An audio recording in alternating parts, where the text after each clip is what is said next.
کل میں ملتان میں گیا تھا، ایک وہاں نشتر کی ایلومنائی کا ایک فنکشن تھا جس میں انہوں نے مجھے گیسٹ بنایا تھا، کیونکہ وہ جو بیچ تھا N38 وہ سارے میرے اسٹوڈنٹ تھے.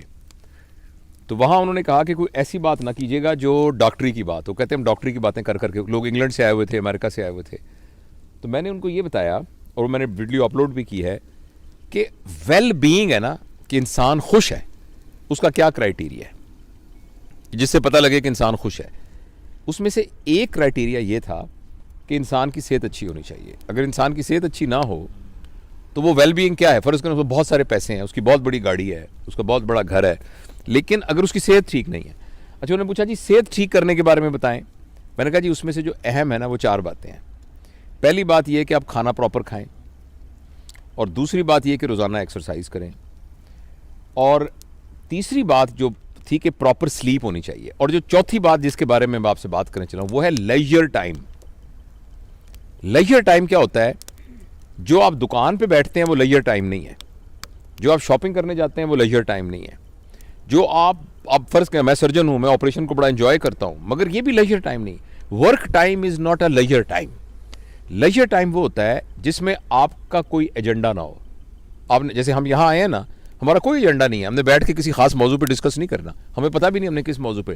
تو اپنے دوستوں کے پاس جانا، اپنے پیاروں کے پاس جانا، اور جا کے ان کے ساتھ بیٹھ کر بغیر کسی موضوع کے بات کرنا، یہ وہ بات تھی جو پرانے زمانے میں بیٹھکوں میں ہوا کرتی تھی.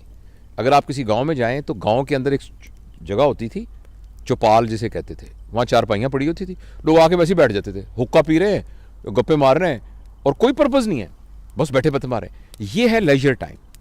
انفارچونیٹلی پیسے کی دوڑ میں اور وسائل کو زیادہ حاصل کرنے کی دوڑ کے اندر ہمارا پرابلم ہو گیا ہے کہ ہمارے پاس لیجر ٹائم نہیں ہے. اور آپ نے یہ چیز اگر دیکھنی ہو نا تو ویسٹ میں جا کے دیکھیں کہ وہاں اتنی کیلکولیٹڈ لائف ہے کہ ایک مہینہ، میں ابھی انگلینڈ جانا تھا تو میرے ایک دوست آئے، تو میں نے کہا میں آؤں گا. وہ کہتے بہت مجھے خوشی ہوگی لیکن مہربانی کر کے مجھے 2 مہینے پہلے بتانا. اچھا، ہمارے گاؤں میں یہ ہوتا تھا کہ جیسے پنجابی میں نا پیڑ یہ کہہ کے دروازہ کھول کے اندر چلے گئے. پیڑ بھی زور سے اس لیے کہتے تھے کہ اگر کسی نے پردہ وردہ نہ کیا ہو، سر پہ دوپٹہ نہیں ہے تو وہ لے لو. اور مجھے یاد ہے میرے والد صاحب، وہ ہم ملتان میں رہتے تھے، پھر اسلام آباد میں بھی، کہ ان کے دوست آتے تھے، روز شام کو دوست آتے تھے اور وہ آ کے بیٹھک میں بیٹھ جاتے تھے. کبھی ہم ان کے گھروں میں جاتے، میں چونکہ اکیلا ماں باپ کا بیٹا تھا تو ابو مجھے بھی ساتھ لے جاتے تھے. وہاں وہ آرام سے بیٹھے تھے، گپے مارتے تھے، کہانیاں سناتے تھے. وہ لیجر ٹائم جو ہے ہماری لائف میں سے نکل گیا، اور ہمیں کوئی نہ کوئی اس بات کا ضرور اہتمام کرنا چاہیے. اور میں اس بات کو انڈرسٹینڈ کرتا ہوں کہ یہ روز ممکن نہیں ہے کیونکہ آپ کے پاس ورک، لیکن کم از کم ہفتے میں 1 دن، 15 دن میں 1 دن. اور دوسرا، ہمارے معاشرے میں نا ہالیڈیز کا رواج نہیں ہے. ویسٹ میں آپ دیکھیے جو بھی بندہ اپنے کہے گا well I have my children are working, I have got my own house and I have a decent holidays. تو ڈیسنٹ ہالیڈیز ہونا جو ہے نا وہ ایک کرائیٹیریا ہے ویل بینگ کا. لیکن ہم آج کل ہمارے اس معاشرے میں نا ہالیڈیز کا کانسیپٹ نہیں ہے. ہم ہالیڈیز، تو ہمیں ہالیڈیز ضرور کرنی چاہیے، اور بڑی ہالیڈیز نہیں کر سکتی، چھوٹی ہالیڈیز کرنی چاہیے جس میں آپ 4-5 گھنٹے کے لیے دوستوں کے ساتھ بیٹھیں اور گپے مارتے ہیں. اس کے علاوہ ایک چیز جس کو ہم نگلیکٹ کرتے ہیں اور جس کا نبی کریم صلی اللہ علیہ وسلم نے بڑا کہا ہے، وہ ہے صلہ رحمی. صلہ رحمی کا مطلب ہوتا ہے اپنے رشتہ داروں سے تعلق. یعنی گاؤں میں ہمارے عزیز رشتہ دار رہتے ہیں، شہر میں رشتہ تھے، ہمیں کم از کم 15 دن بعد، مہینے بعد ان کے پاس جانا چاہیے، ان سے ملنا چاہیے، ان کی خیر خبر لینی چاہیے. تو میں بس اپنی بات کو ختم کرنے سے پہلے ایک چھوٹا سا آپ کو واقعہ سناتا ہوں. میں کوشش کرتا ہوں کہ 8-10 منٹ سے لمبی بات نہ ہو تاکہ لوگ اس کو سن سکیں، لیکن یہ بڑا ایک شاندار. میں اسلام آباد گیا امتحان لینے کے لیے، FCPS کا امتحان لینے کے لیے. وہاں اسلام آباد ہوٹل میں ٹھہرا.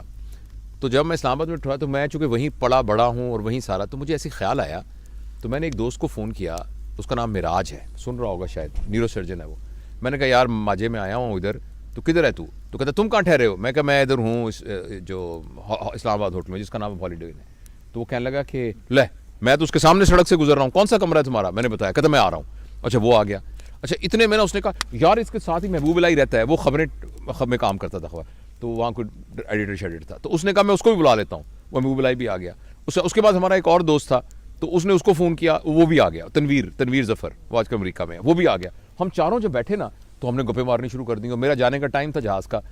تو اچانک مجھے کہنے لگا یار بالکل ساتھ واجد ہے، یہ سارے میرے اسکول کے کلاس فیلوز تھے. ایک نیورو سرجن ہے، ایک جرنلسٹ ہے بہت بڑا، اور جو تیسرا تھا تنویر، وہ فارن افیئرز میں کام کرتا ہے آج کل نیو یارک میں.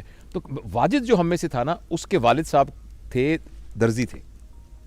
تو اس نے واجد نے وہی والی کام شروع کر لیا, اور میلوڈی مارکیٹ کے اندر اس کی کپڑے کی بہت بڑی دکان تھی, اور دکان کے ساتھ ہی اس کا ٹیلرنگ کا کام بھی تھا. تو اس نے کہا یار میں واجد کو پتہ لگے گا کہ تم آئے ہو جوید تو بڑا خوش ہوگا, تو چلتے ہیں. تو میں نے کہا چلتے ہیں. تو میں نے نیچے سامان چیک آؤٹ ہونے کے لیے میں نے کہا ساتھ ہی واک کر کے چلتے ہیں. ہم واک کرتے کرتے کرتے وہاں پہنچے تو بڑی سی دکان تھی. تو وہاں ہم اندر گئے تو اس نے کہا کہ ایک لڑکا نکلا. تو میں نے کہا کہ بیٹا, اس نے کہا میں وہ بلائی نہیں, کیونکہ ظاہر میں تو بہت سالوں سے دیکھا ہی تھا. تو وہ کہنے لگا کہ واجد کدھر ہیں واجد صاحب؟ تو اس نے غور سے دیکھ کے کہنے لگا آپ انکل کون ہیں؟ تو ہم نے کہا ہم واجد کے کلاس فیلو ہیں سارے. کہنے لگا ابو تو 2 سال ہو گئے فوت ہو گئے. ایک دم میں تو شوق میں ہو گیا, اور محبوب الہی رونے لگ گیا, ایسے کر کے رونے لگ گیا. اس نے کہا یار تو یہاں نہیں رہتا, میں تو یہاں ساتھ کے محلے میں رہتا ہوں, اور مجھے پتہ بھی نہیں میرا کلاس فیلو 2 سال ہو گئے فوت ہو گیا.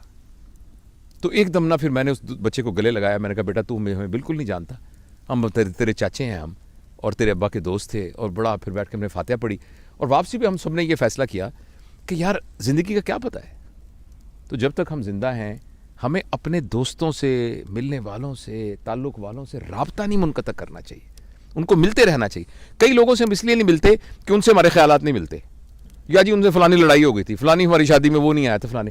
یہ اتنی چھوٹی چھوٹی باتیں ہیں کہ ان کو درگزر کرنا چاہیے, اور اپنے پیاروں سے, رشتہ داروں سے ملنا چاہیے, اور لیجر ٹائم. اور جس طرح ہم دیکھیں یہ احمد صاحب ہیں جناب, ڈاکٹر احمد صاحب, اور سارے ہمارے پوری فیملی یہاں بیٹھی ہوئی ہے, اور ہم انجوائے کر رہے ہیں اس لیجر ٹائم کو. Thank you.